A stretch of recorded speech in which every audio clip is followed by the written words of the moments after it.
Well, thank you, Manuel. I began to refer to him privately as my closer.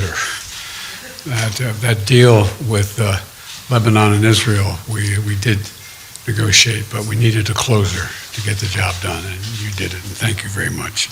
All right, we're each going to call on two people, the total of two people, total of four all told. And the first questioner is going to be from AFP, Ms. End.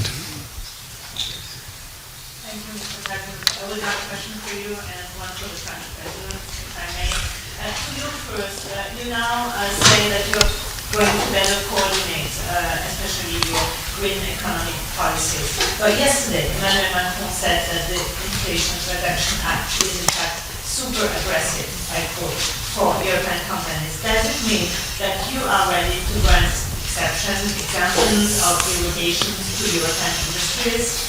And now my question to you, Monsieur le Président. Est-ce que vous allez repartir de Washington avec l'assurance? Mr. President, will you leave Washington with the assurance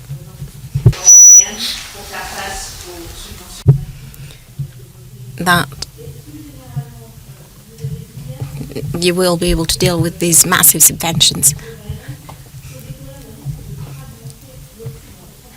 The journalist doesn't have a microphone. So you think there's a risk of generating divisions? I'll answer the last question since I didn't hear any of it. I didn't understand a word of it, so I'll answer it. And we'll take care of it. No, look, the United States makes no apology, and I make no apology since I wrote it for the legislation you're talking about. But there are occasions when you write a massive piece of legislation, and that has almost $368 billion for the largest investment in climate change of all of history.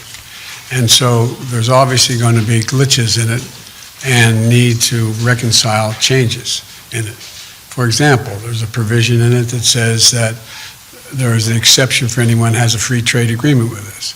Well, that was added by a member of the United States Congress who acknowledges that he just meant allies. He didn't mean literally free trade agreement. So there's a lot we can work out. But the essence of it is we're going to make sure that the United States continues, and just as I hope Europe will be able to continue, not to have to rely on anybody else's supply chain. We are our own supply chain, and we share that with Europe and all of our allies, and they will in fact have the opportunity to do the same thing. So there's tweaks that we can make that can fundamentally make it easier for European countries to participate and or be on their own.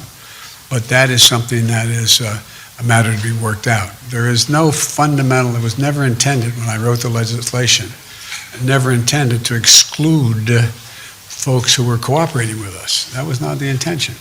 The intention was to make sure we're no longer in a position when there was a pandemic in Asia and China decided they're going to no longer sell us computer chips. We invented the damn things. So it's, anyway, but my point is we're back in business. Europe is back in business, and we're going to continue to create manufacturing jobs in America, but not at the expense of Europe.